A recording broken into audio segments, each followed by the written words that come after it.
Under the provisions of ESCON Res 1, the Senate will now proceed as a body to the Hall of the House of Representatives for the counting of the electoral ballots.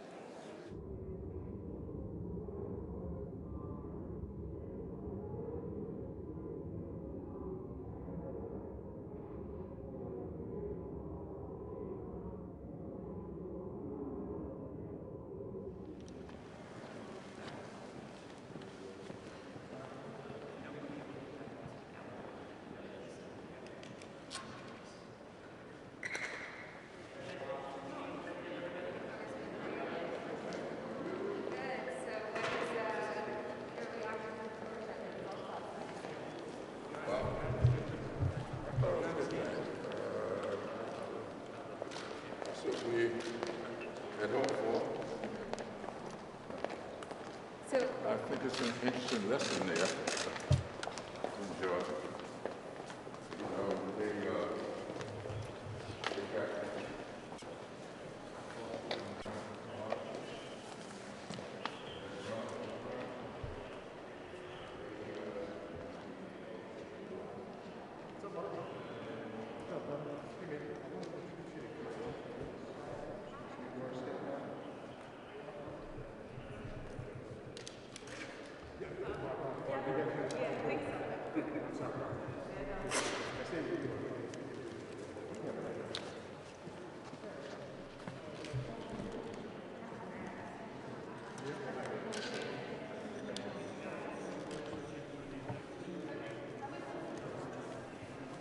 How's it going? Good, how are you? Good, good.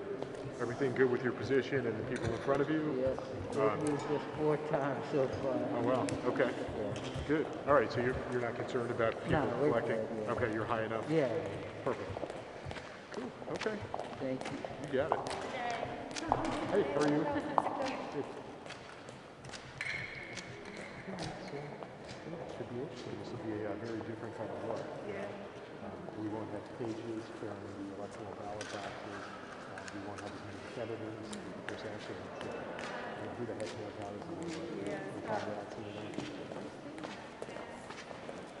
But it is kind of it's a cool percent. Right? This is the final delivery of the electoral ballot to the children.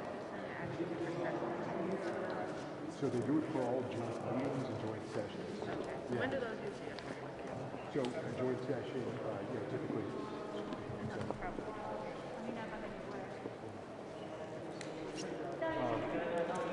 So a State of Union is a joint session. So basically, do you know the difference between joint session and joint meeting? Okay. So it's really the president involved. The president or it's something that the president can be related like the content of the electoral. So that's why this is a joint session. State of Unions or joint sessions. When we have a current dignitary that come address the Congress, it's for a joint meeting. But regardless, each time the Senate comes to election, physical election. Okay. That's where we actually do the joint sessions and joint meetings. But a photo op of this typically we wouldn't do it for something like this, where again you have to the ballots coming over, or actually with impeachment, the articles of impeachment and which I did. Yeah, you weren't with I us. was with judiciary. You were with judiciary. That's right. I was marching. Exactly. Yeah. But definitely, yeah. I mean, this is sort of a cool part of the conference circumstances. Yeah, for sure.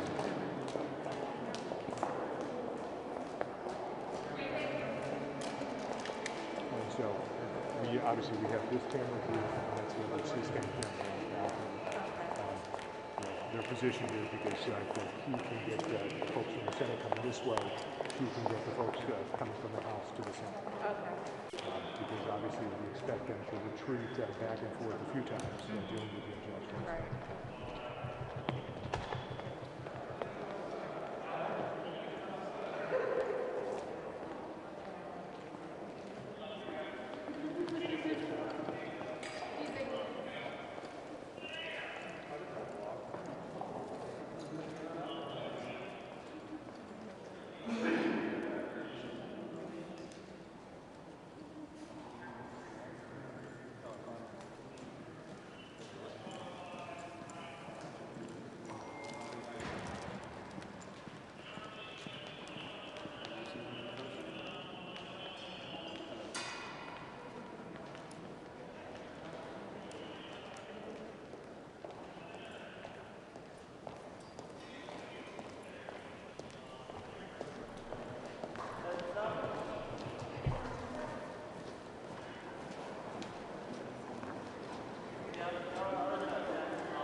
Madam Speaker, the Vice President, and the United States Senate.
As the House comes to order for this important historic meeting, let us remind that each side, House and Senate, Democrats and Republicans, each have 11 members allowed to be present on the floor. Others may be in the gallery. This is at the guidance of the attending physician and the sergeants at arms. The gentleman on the Republican side of the aisle will please observe the social distancing and agree to what we have 11 members on each side so that we can responsibilities to this chamber, to this responsibility, and to this House of Representatives. Please exit the floor if you do not have an assigned role from your leadership. You can share with your staff if you want to have a few more, but you cannot be that close together, floor of the House, with that many people in here. And I thank the Senate and the Democrats for sitting by the rules. Let's go. Let's just start. Okay.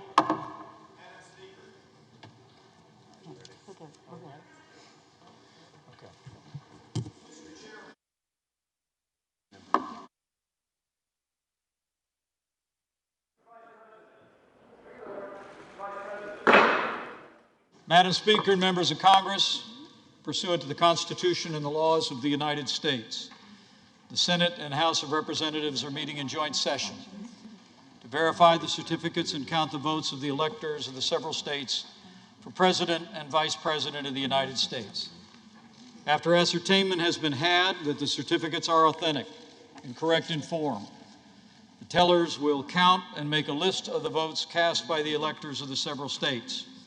The tellers on the part of the two houses have taken their places at the clerk's desk.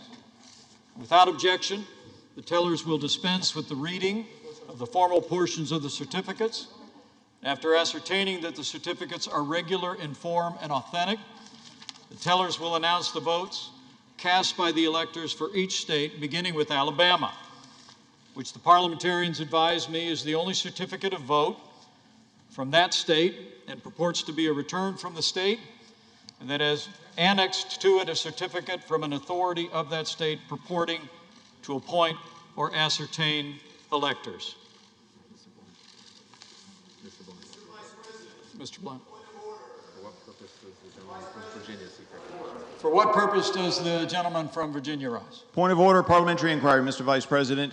In order to follow with the Speaker's instructions that only a limited number of people be on the floor, may I ask how one would make an objection or make a parliamentary inquiry in the future if you're not on the floor but in the gallery? Just under section 18, just read the first one.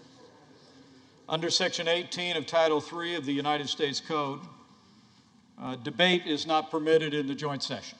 You want to hand it to her? Gentleman's recognized. I'm not attempting to debate. I'm trying to find out how a parliamentary inquiry or a parliamentary point of order would be made in following with the Speaker's request that most of us not be on the floor. How do you make one of those points of order when you don't know what's going to happen later? Respectfully, the gentleman's parliamentary inquiry constitutes debate, which is not permitted in the joint session under Section 18 of Title III United States Code. With that, Mr. Blunt.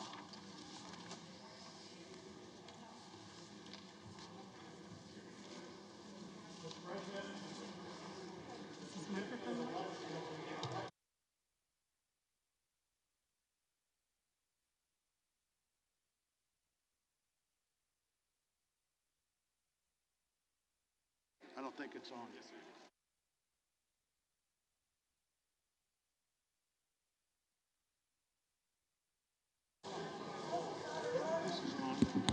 I don't believe it's on.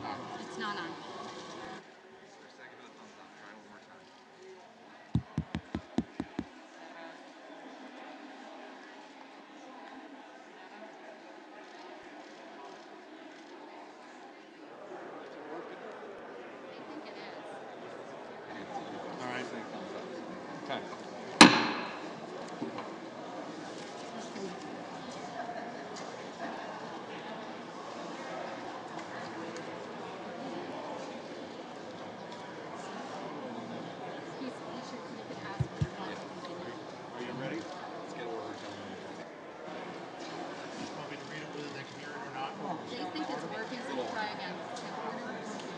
Mr. President, Order in the chamber.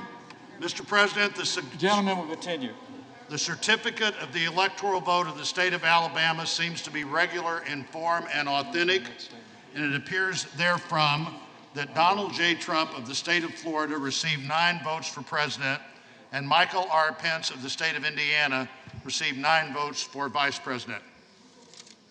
Are there any objections to counting the certificate of vote of the state of Alabama that the teller has verified appears to be regular in form and authentic?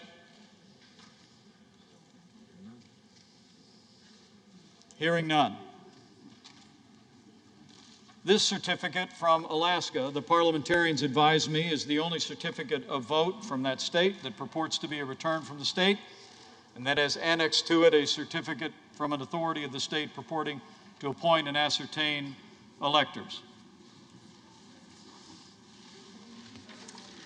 Mr. President, the certificate of the electoral vote of the state of Alaska seems to be regular in form and authentic, and it appears therefrom that Donald J. Trump of the state of Florida received 3 votes for president, and Michael R. Pence of the state of Indiana received 3 votes for vice president.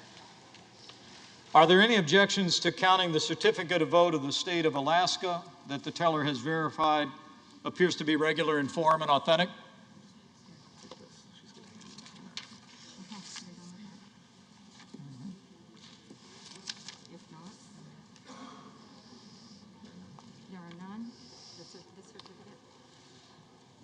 Hearing none, this certificate from Arizona, the parliamentarians advise me, is the only certificate of vote that the state purports to be a return from the state, and that has annexed to it a certificate from an authority of that state purporting to appoint or ascertain electors.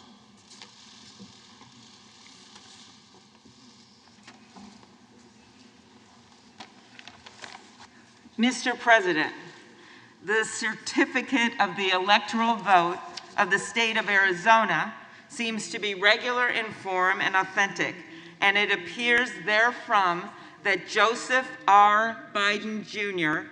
of the state of Delaware received 11 votes for president, and Kamala D. Harris of the state of California received 11 votes for vice president.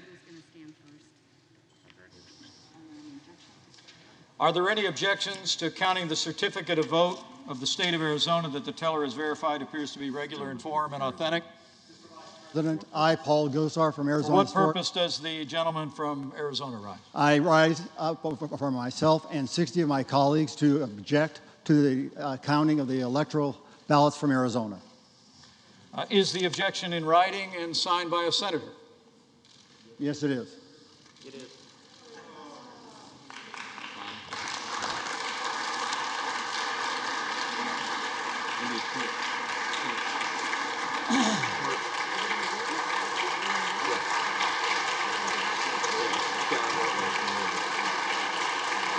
I need the next page.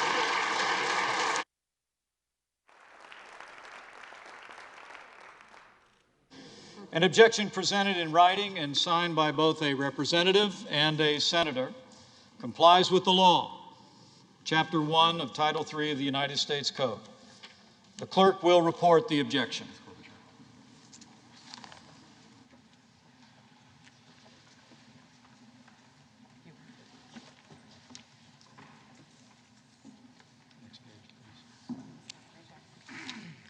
Objection to counting the electoral votes of the state of Arizona.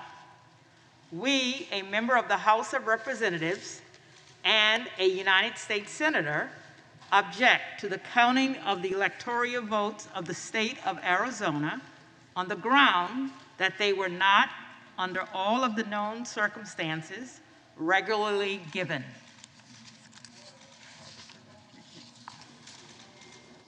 Are there further objections to the certificates from the state of Arizona? chair hears none. The two houses will withdraw from joint session. Each house will deliberate separately on the pending objection and report its decision back to the joint session. The Senate will now retire to its chamber.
I guess, can Joe and I hop off? Okay. We'll be tight. We'll hang tight. I mean, we'll be close by. We will not be in the room. Okay.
Thank you, Madam Speaker.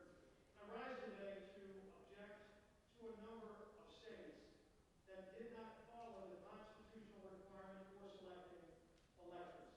Madam Speaker, this is something that is clear that our founding fathers debated about as a fundamental decision of how we choose our president. There was a lot of back and forth. If anyone reads the founding documents of our country about the different versions they went through to ultimately come up with a process where each state has elections, each state has a process for selecting their electors and sending them to Washington. And Madam Speaker, in a number of those states, that constitutional process was not followed. And that's why we're here to object. If you look at what the requirement says, nowhere in Article 2, Section 1 does it give the Secretary of State of the state that ability. Nowhere does it give the governor that ability. Nowhere does it give a court that ability. It exclusively gives that ability to the legislators. And in fact, in most states, that's the process that was followed. But for those states that this wasn't followed, unfortunately, this is not new. We've seen over and over again more states where the Democrat Party has gone in and selectively gone around this process. That has to end, Madam Speaker. We have to follow the constitutional process. Now, there might be reasons why some people don't like the process laid out by a legislative body. Madam Speaker, I served on one of those legislative bodies when I was in the state legislature for 12 years. I served on the House and Governmental Affairs Committee where we wrote the laws for our state's elections. And I can tell you, when we had to make changes, those were extensively negotiated. We would have people on both sides come, Republicans and Democrats, Madam Speaker, would get together to work through those changes, any minute change, to how a precinct would function, to how a change would be made in the time of an election, signature requirements, all the many things that involve a clerk carrying out the duties in each parish, in our case. You would see people come and give testimony. Madam Speaker, both sides could come. Clerks of court were there in the hearing rooms. It was an open process, by the way, not behind closed doors in a smoke-filled room where somebody might want to bully a Secretary of State to get a different version that might benefit them or their party or their candidate. That's not what our founding fathers said is the process. Maybe it's how some people wanted to carry it out, but they laid out that process. And so when we would have to make those changes, they were in public view. They were heavily debated. And then ultimately, those laws were changed in advance of the election so everybody knew what the rules were. People on both sides knew how to play the rules before the game started, not getting somewhere in the process and saying, well, you don't think it's going to benefit you, so you try to go around the Constitution. That's not how our system works. It's gotten out of hand. And so President Trump has called this out. And President Trump has stood up to it. So many of us have stood up to it. And in fact, over 100 of my colleagues, Madam Speaker, asked the Supreme Court to address this problem just a few weeks ago. And unfortunately, the court chose to punt. They didn't answer it one way or the other. They didn't want to get in the middle of this discussion. We don't have that luxury today. We have to discuss this. We have to fix this. In fact, on our first full day of this Congress, many of us brought legislation onto the House floor to start fixing the problems with our elections, to restore integrity to the election process, which has been lost by so many millions of Americans. And we had a vote. Every single Republican voted to reform the process. Every single Democrat voted against it. They don't want to fix this problem. But the Constitution is our guide. And it's time we start following the Constitution. It's time we get back to what our founding fathers said is the process for selecting electors. That's the legislatures. In public view, not behind closed doors, not smoke-filled rooms, not bullying somebody that might give you a better ruling. Let's get back to rule of law and follow the Constitution, Madam Speaker, and I yield back the balance of my time. Gentleman's time has expired. For what purpose does the gentlewoman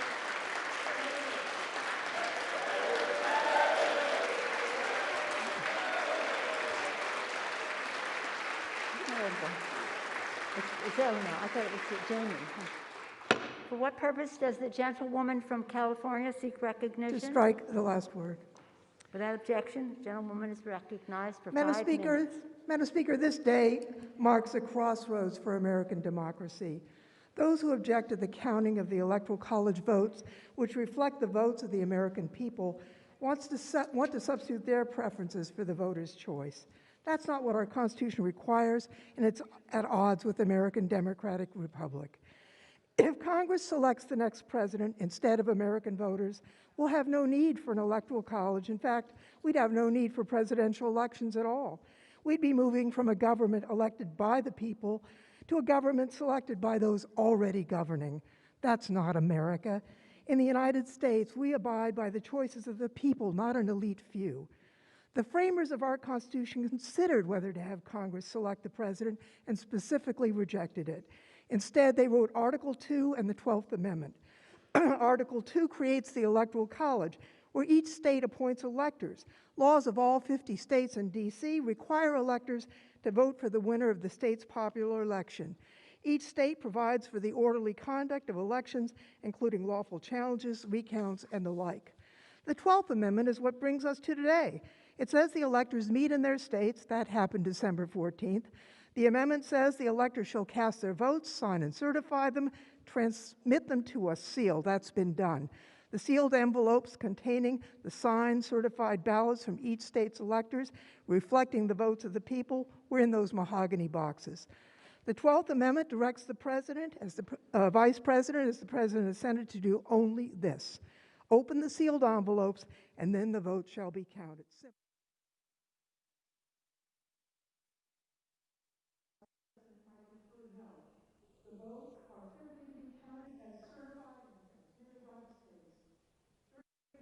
After which the chair will put the question, shall the objection be sustained? The clerk will report the objection made in the joint session.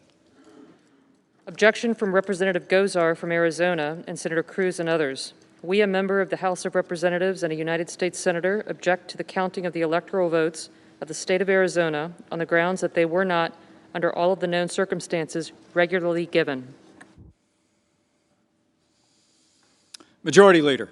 Mr. President, I ask unanimous consent the Majority Leader and the Democratic Leader be allowed to speak, and that following their remarks, the Majority Leader and the Democratic Leader each control up to 1 hour of debate time and be authorized to yield up to 5 minutes of that time to any senator seeking recognition. Further, I ask unanimous consent that the senators be permitted to insert statements into the record. Is there objection? Without objection, so ordered. Mr. President. Majority Leader. We're debating a step that has never been taken in American history. Whether Congress should overrule the voters and overturn a presidential election. I've served 36 years in the Senate. This will be the most important vote I've ever cast.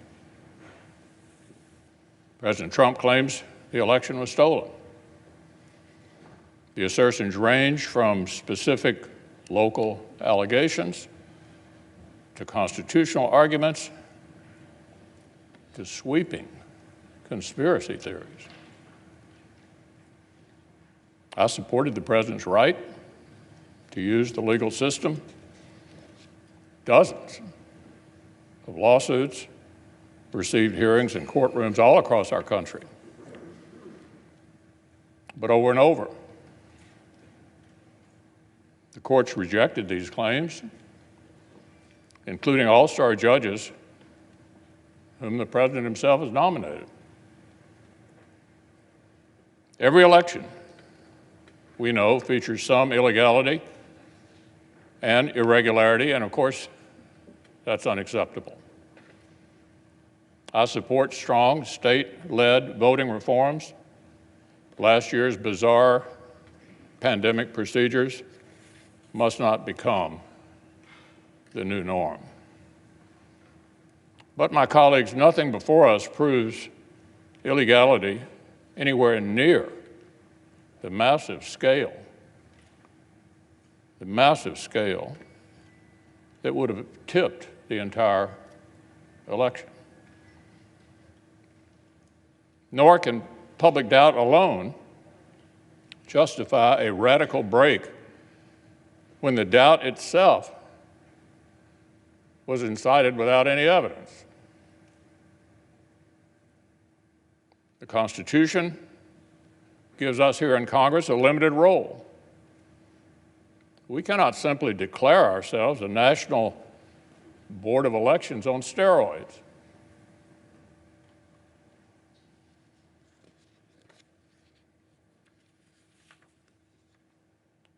The voters, the courts, and the states have all spoken. They've all spoken. If we overrule them, it would damage our republic forever. This election actually was not unusually close. Just in recent history, 1976, 2000, and 2004 were all closer than this one. The Electoral College margin is almost identical to what it was in 2016. If this election were overturned by mere allegations from the losing side, our democracy would enter a death spiral. We'd never see the whole nation accept an election again.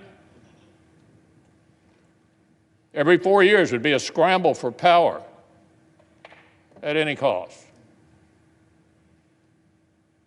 The Electoral College,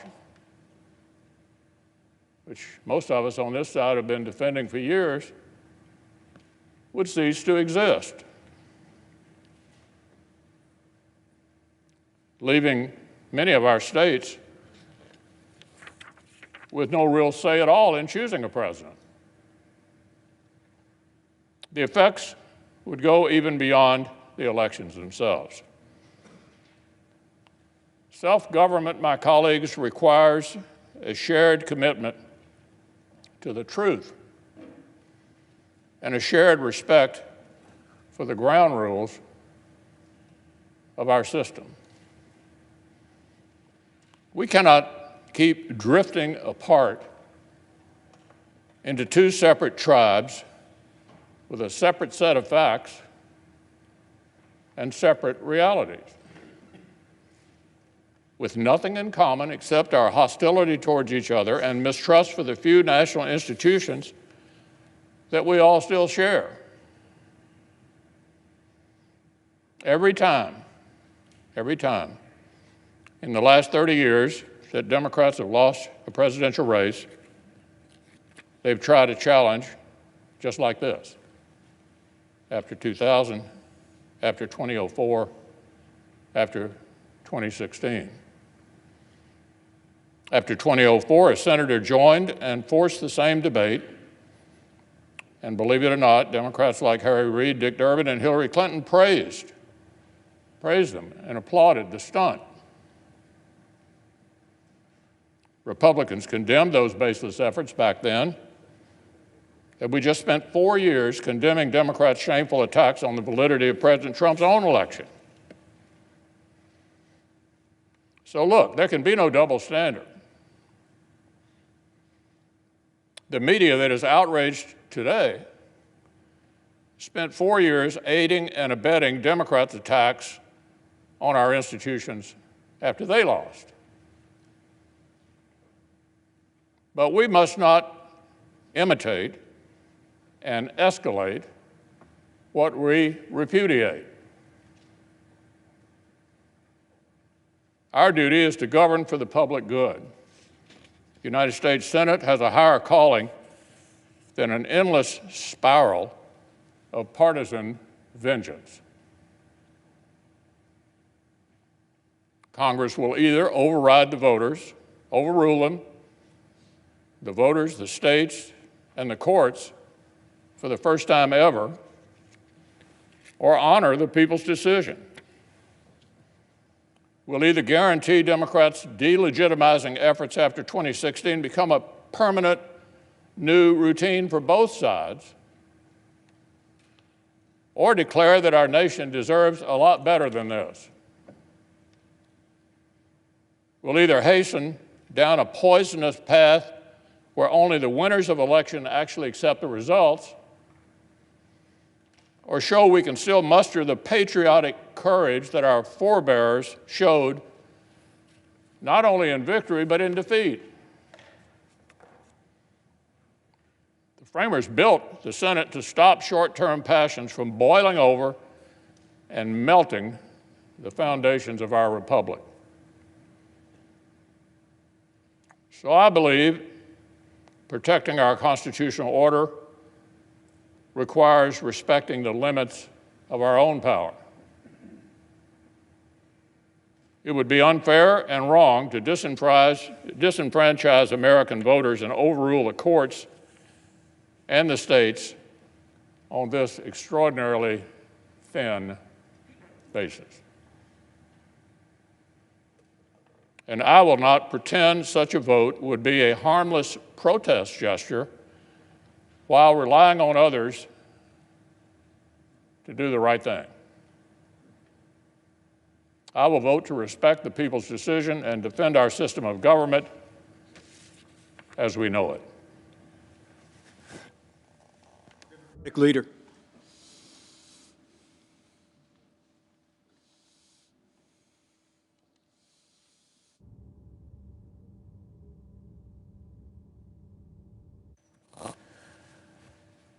Mr. President, Vice President, as prescribed by the Constitution and the laws of the nation, the purpose of this joint session is for tellers, appointed on a bipartisan basis by the two houses, to read to the Congress the results of an election that has already happened.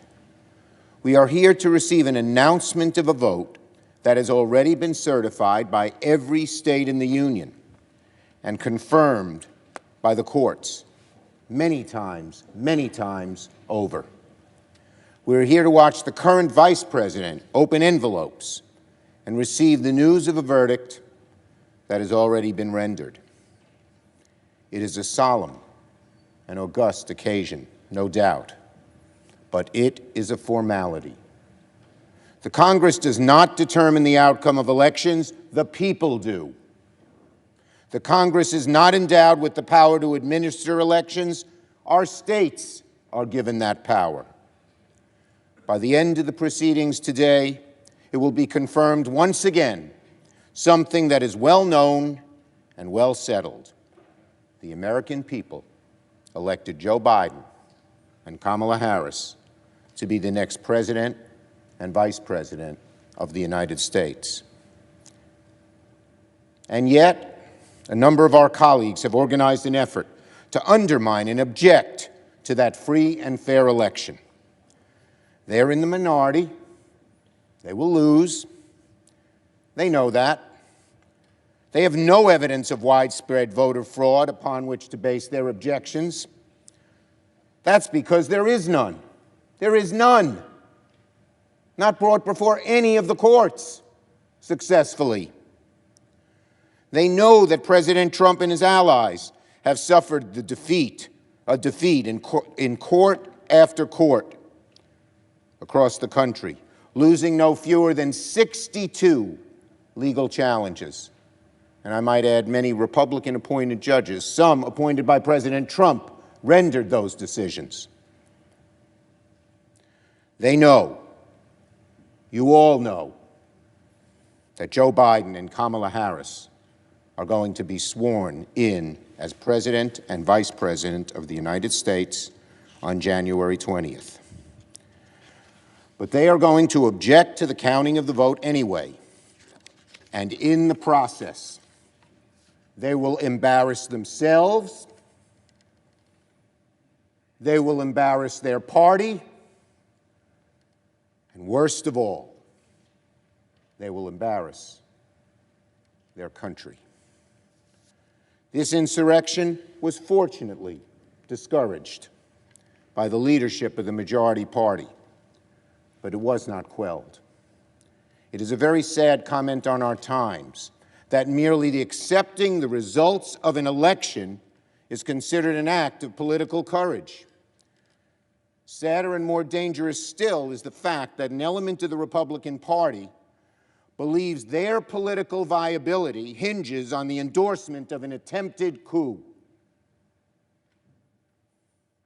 That anyone, much less an elected official, would be willing to tarnish our democracy in order to burnish their personal political fortunes.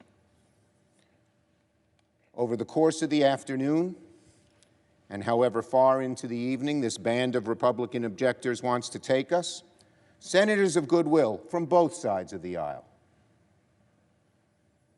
will explain why these challenges must be dismissed. The senators from states whose electoral votes are being challenged will explain how the allegations of fraud are baseless. And a substantial bipartisan majority must vote to put down these objections and defend the sanctity of our elections and indeed, our great and grand democracy. Because that's what we're talking about today. The health of our democracy. This wonderful, beautiful, grand democracy where the peaceful passing of the torch is extolled by school children in the second grade, but not by some here.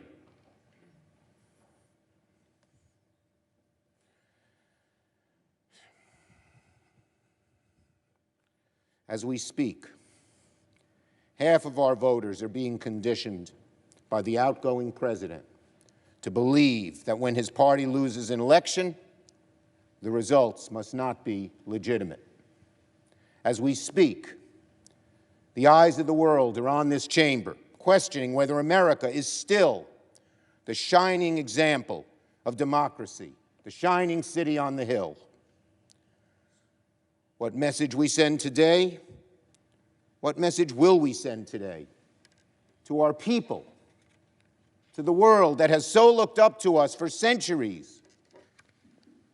What message will we send to fledgling democracies who study our Constitution, mirror our laws and traditions, in the hopes that they too can build a country ruled by the consent of the governed? What message will we send to those countries where democratic values are under assault and look to us to see if those values are still worth fighting for? What message will we send to every dark corner of the world where human rights are betrayed, elections are stolen, human dignity denied? What will we show those people? Will we show those people that there is a better way to ensure liberty and opportunity of humankind? Sadly, a small band of Republican objectors may darken the view of our democracy today, but a larger group of senators and House members from both sides of the aisle can send a message too. That democracy beats deep in the hearts of our citizens and our elected representatives, that we are a country of laws and of not men, that our traditions are not so easily discarded, even by our president, that facts matter, that truth matters, that while democracy allows free speech and free expression, even if that expression is anti-democratic, there will always, always be, praise God, a far broader and stronger coalition ready to push back and defend everything we hold dear. We can send that message today by voting in large and overwhelming numbers to defeat these objections. My colleagues, we each swore an oath just 3 days ago that we would defend and support the Constitution of the United States against all enemies, foreign and domestic, that we would bear true faith and allegiance to the same. We swore that we took this obligation freely, without any mental reservation or purpose of evasion, and that we could well and faithfully discharge the duties of the office we were about to enter, so help us God. The precise words of that oath were shortly written after the Civil War, when the idea of true faith and allegiance to this country and its Constitution took on enormous meaning. Let those words ring in the ears of every senator today. Let us do our duty to support and defend the Constitution of the United States, so help us God.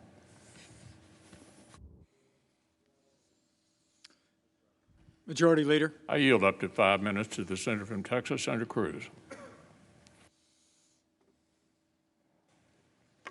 Mr. President. Senator. We gathered together at a moment of great division, at a moment of great passion. We have seen, and no doubt will continue to see, a great deal of moralizing from both sides of the aisle. But I would urge to both sides perhaps a bit less certitude and a bit more recognition that we are gathered at a time when democracy is in crisis. Recent polling shows that 39% of Americans believe the election that just occurred, quote, was rigged. You may not agree with that assessment, but it is nonetheless a reality for nearly half the country. I would note it is not just Republicans who believe that. 31% of independents agree with that statement. 17% of Democrats believe the election was rigged. Even if you do not share that conviction,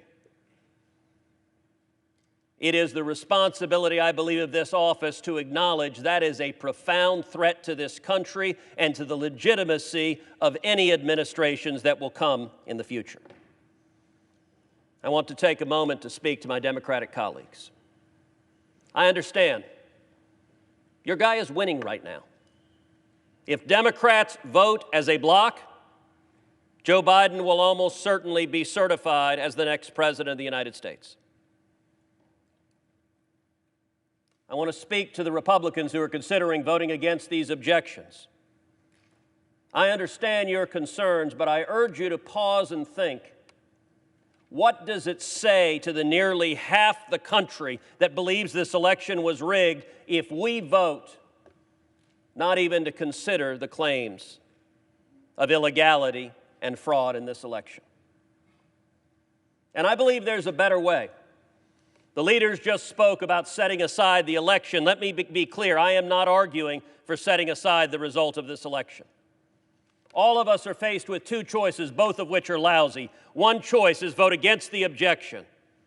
And tens of millions of Americans will see a vote against the objection as a statement that voter fraud doesn't matter, isn't real, and shouldn't be taken seriously. And a great many of us don't believe that. On the other hand, most, if not all of us, believe we should not set aside the results of an election just because our candidate may not have prevailed. And so I endeavored to look for door number 3, a third option, and for that I looked to history, to the precedent of the 1876 election, the Hayes-Tilden election, where this Congress appointed an electoral commission to examine claims of voter fraud. 5 House members, 5 senators, 5 Supreme Court justices examined the evidence and rendered a judgment. And what I would urge of this body is that we do the same, that we appoint an electoral commission to conduct a 10-day emergency audit, consider the evidence, and resolve the claims. For those on the Democratic aisle who say there is no evidence, they've been rejected, then you should rest in comfort. If that's the case, an electoral commission would reject those claims. But for those who respect the voters, simply telling the voters, go jump in a lake, the fact that you have deep concerns is of no moment to us. That jeopardizes, I believe, the legitimacy of this and subsequent elections. The Constitution gives to Congress the responsibility this day to count the votes. The framers knew what they were doing when they gave responsibilities to Congress. We have a responsibility, and I would urge that we follow the precedent of 1877. The Electoral Count Act explicitly allows objections such as this one for votes that were not regularly given. And let me be clear, this objection is for the state of Arizona, but it is broader than that. It is an objection for all 6 of the contested states to have a credible, objective, impartial body hear the evidence and make a conclusive determination. That would benefit both sides. That would improve legitimacy of this election. And so let me urge my colleagues, all of us take our responsibility seriously. I would urge my colleagues, don't take perhaps the easy path, but instead act together, astonish the viewers, and act in a bipartisan sense to say we will have a credible and fair tribunal, consider the claims, consider the facts, consider the evidence, and make a conclusive determination whether and to what extent this election complied with the Constitution and with federal law.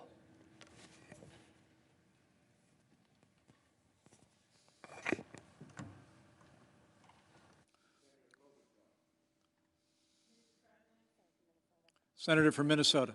Mr. President, I first would like to say I appreciate the words of our leader, Senator Schumer, as well as Senator McConnell's call for a higher calling. January 6th is not typically a day of historical significance for our country. For centuries, this day is simply the day that we receive each state's certified electoral votes, and it has come and gone without much fanfare. In fact, this is only the 3rd time in 120 years that the Senate has gathered to debate an objection, and as Senator Cruz well knows, both times these objections were resoundingly defeated. The last time the vote was 74-1. Why? Because senators have long believed that they should not mess around with the will of the people. They have understood the words of our great former colleague John McCain from the state of Arizona, who once said that nothing in life is more liberating than to fight for a cause larger than yourself. In this case, my colleagues, our cause, despite our political differences, is to preserve our American democracy, to preserve our republic, because as someone once said long ago, it's a republic if you can keep it. Now, I appreciate all my Democratic and Republican colleagues who have joined our ranks of coup fighters, who have stood up for our democracy, who stand tall for our republic, and who believe in an ideal greater than ourselves, larger than our political parties. That ideal is America. And Senator Cruz, he knows this. On January 20th, Joe Biden and Kamala Harris will be sworn in as President and Vice President of the United States. He knows that President-elect Biden won more votes than any president in history and more than 7 million more votes than President Trump. Despite the unfounded conspiracy theories Senator Cruz touts, he knows that high-ranking officials in President Trump's own Homeland Security Department have concluded that the 2020 election was, quote, the most secure in American history.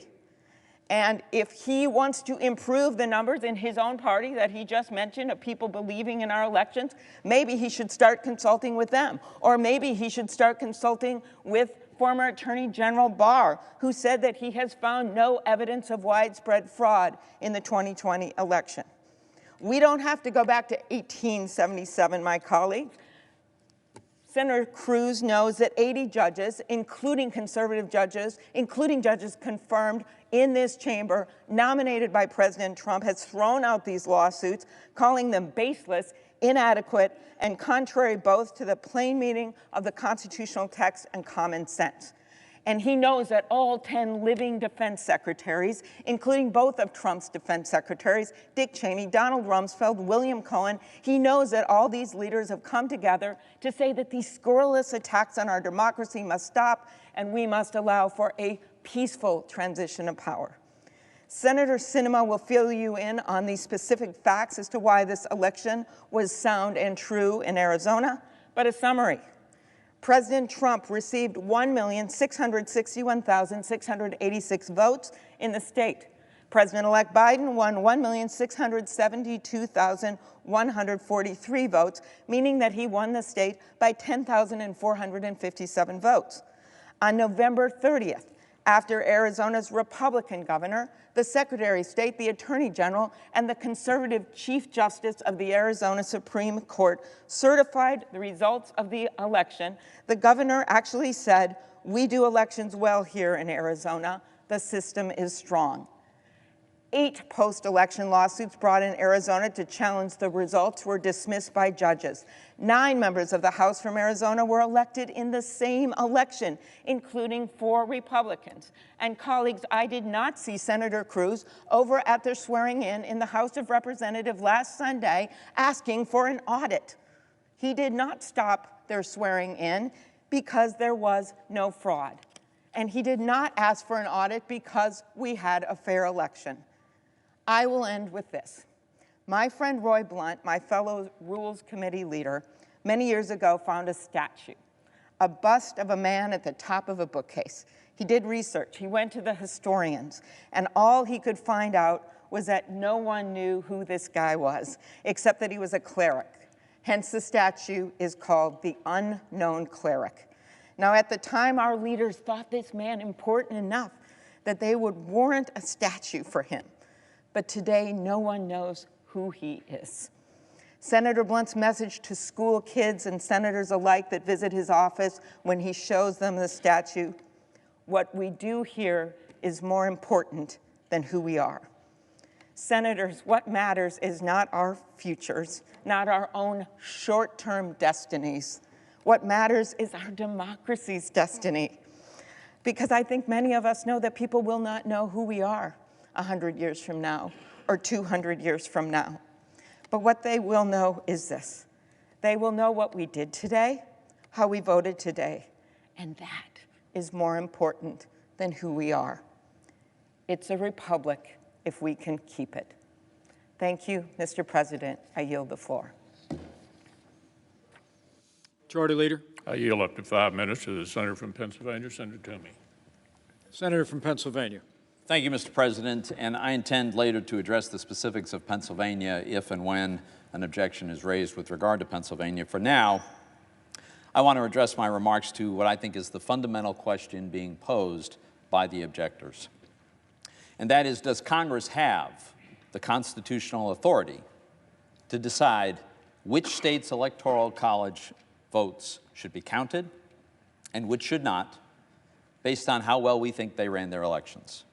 This is what the objectors are really asking us to do, to federalize elections by rejecting electoral college votes from states whose processes they say they disapprove of, and thereby having Congress select the President of the United States instead of the American people. The answer, Mr. President, is no, there is no such authority under the Constitution. The Constitution assigns to the states the responsibility to conduct elections. It's clear in Article 2, Section 1. It leaves courts with the responsibility to adjudicate disputes, and it assigns to Congress the ministerial function of counting ballots, except for extreme circumstances, such as when a state sends competing slates of electors to Congress. Which brings me to the 1877 precedent. Some objectors claim to merely want a commission to conduct an audit and then let states decide whether to send different electors. Well, first, the situations are not at all analogous. In 1877, Congress had before it 2 slates of electors from several states. Here, there are no Trump electors from swing states. There's just Biden electors. Second, legislatures from the swing states, they've already spoken. They've made their decision. They've chosen not to send us alternative electors. Third, a commission? Really? It's completely impractical, and we all know it, with 14 days to go before a constitutionally mandated inauguration. But look at it this way. If the objectors are right, and it really is Congress's job to sit in judgment on the worthiness of the state's electoral processes, then what's the criteria for acceptable election processes? What investigations have been conducted of these processes? What body has deemed that certain states' processes are unacceptable? What opportunities were these states given to challenge the findings? Why are the objectors objecting only to swing states that President Trump lost? What about the ones he won? I don't know, North Carolina. What about California? They have ballot harvesting, I'm told. If this is all supposed to be Congress's job, you'd think we'd have answers to these questions and procedures in place, because we would have done this every 4 years, right? But we don't, because it's not our job. If we adopt this new precedent that we sit in judgment of states' processes, then we're federalizing the election law. We would necessarily have to establish the permissible criteria and rules for the state's elections. The ballot harvesting example, it's illegal in some states. It's encouraged in others. Does it become mandatory or forbidden depending on who's in control of Congress? And as the leader pointed out, it would be the end of the Electoral College. And the Electoral College is the mechanism by which the people select the president. But if Congress gets to decide which states get to vote in the Electoral College, then clearly Congress is selecting the president, not the people. Whichever party controls both houses of Congress would control the presidency. The public would never tolerate Congress picking the president instead of themselves, so they'd abolish the Electoral College, as many of our colleagues would like to do. And the end of the Electoral College, of course, means the nation will be governed by a handful of big blue states and regions that can drum up very large numbers. Mr. President, the Constitution does not assign to Congress the responsibility to judge the worthiness of state election processes, nor its adherence to its rules. That's the responsibility of the states and the courts. Let me conclude with this. I voted for President Trump. I publicly endorsed President Trump. I campaigned for President Trump. I did not want Joe Biden to win this election. But there's something more important to me than having my preferred candidate sworn in as the next president, and that's to have the American people's chosen candidate sworn in as the next president. A fundamental defining feature of a democratic republic is the right of the people to elect their own leaders. It's now our duty, it's our responsibility to ensure that that right is respected in this election and preserved for future elections. I urge you, vote against this objection. Democratic leader. Mr. Vice President, the senator from the great state of Arizona, Senator Sinema. Senator from Arizona. Thank you, Mr. President. I rise today to share the facts about Arizona's recent election and to urge my colleagues to step away from divisive political rhetoric and step towards renewing Americans' faith in our democracy. The 2020 Arizona election was a success, not for any one party or individual, but as a demonstration of the will of the voters. A record 80% of registered voters participated, thanks to local Arizona election officials who ensured our system worked and our laws were upheld. Arizona has offered early voting for more than 100 years, and our vote-by-mail system includes strict safeguards. All ballots include tracking mechanisms and tamper-resistant envelopes. Election staff are trained to authenticate signatures, and Arizona imposes severe criminal punishments for ballot tampering. The Arizona election produced bipartisan results in which members of both parties won races, and these results have been confirmed by stakeholders across the political spectrum. The Republican chairman of the Maricopa County Board of Supervisors said, "No matter how you voted, this election was administered with integrity, transparency, and in accordance with Arizona state laws." The Republican Speaker of the Arizona State House rejected calls for the legislature to overturn the election, saying, "As a conservative Republican, I don't like the results of the presidential election, but I cannot and will not entertain a suggestion that we violate current law to change the outcome. 8 challenges contesting the Arizona election were brought to federal and state courts. All 8 were withdrawn or dismissed, including a unanimous ruling by the Arizona Supreme Court.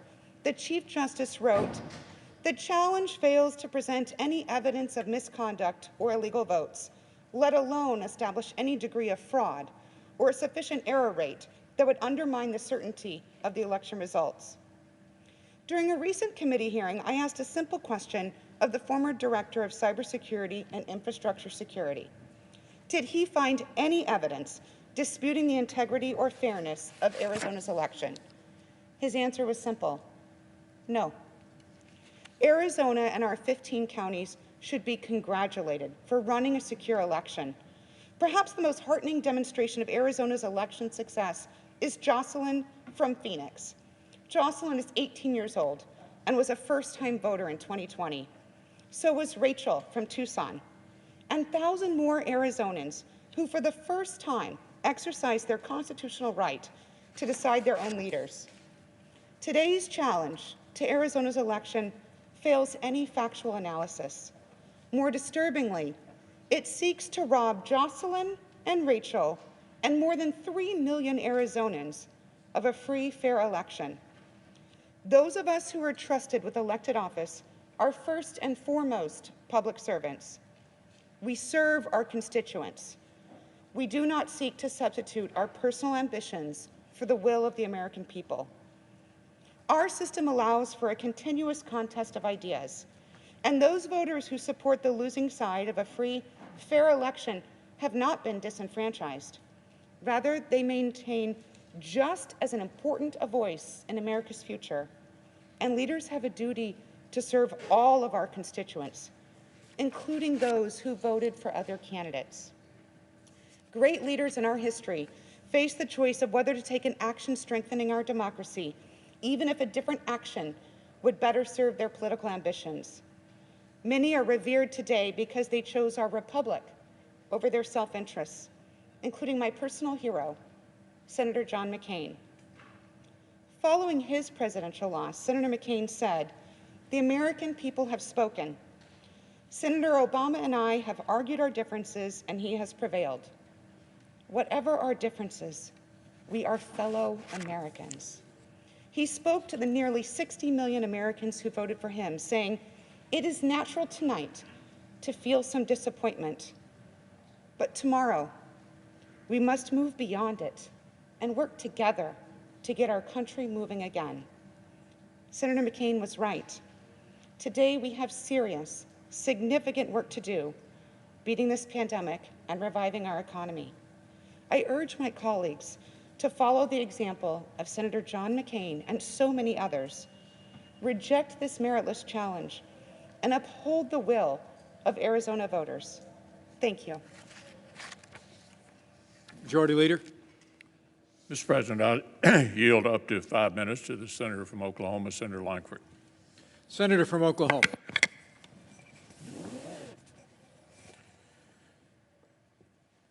Mr. President, in America, we settle our differences in elections.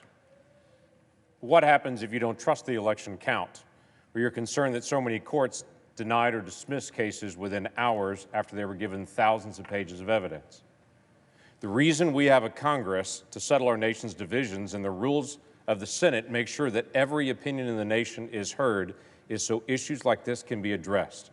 The constitutional crisis in our country right now is that millions of Americans are being told to sit down and shut up. Their opinions matter. During the electoral challenge on January the 6th, 2005, Senator Ted Kennedy stood on this floor and said this. He said, "I commend the many thousands of citizens in Massachusetts and other states who insisted on treating today's electoral vote count in Congress as a meaningless ritual would be an insult to our democracy unless we register our own protest against the obviously flawed voting process that took place in so many states. We are hopeful," he said, "that this major issue that goes to the heart of our democracy is now firmly implanted on the agenda for effective action by Congress, end quote. I agree. The United States Constitution does not allow me to assign different electors to a state, nor should it. The United States Constitution does not give the option to the Vice President of the United States to just unilaterally decide which states are in and out, and it should not. Each state decides its electors through its people. But a small group of senators, including myself, have demanded that we not ignore the questions that millions of people are asking in our nation. So we have proposed a constitutional solution. Pause the count. Get more facts to the states before January the 20th. We proposed a 15-member commission, just like what was done after the failed election of 1876. We're encouraging people to spend 10 days going through all the issues so states can have one last opportunity to address any challenges. Then the states, as the Constitution directs, would make the final decision on their electors. I have some colleagues who have said that a 10-day commission is not enough time, so they have counter-proposed, just ignoring the lingering questions. We need to do something. My challenge today is not about the good people of Arizona. And it will stand in recess until the call of the chair. We'll pause. Protesters are in the building. Thank you. There wasn't anything you said.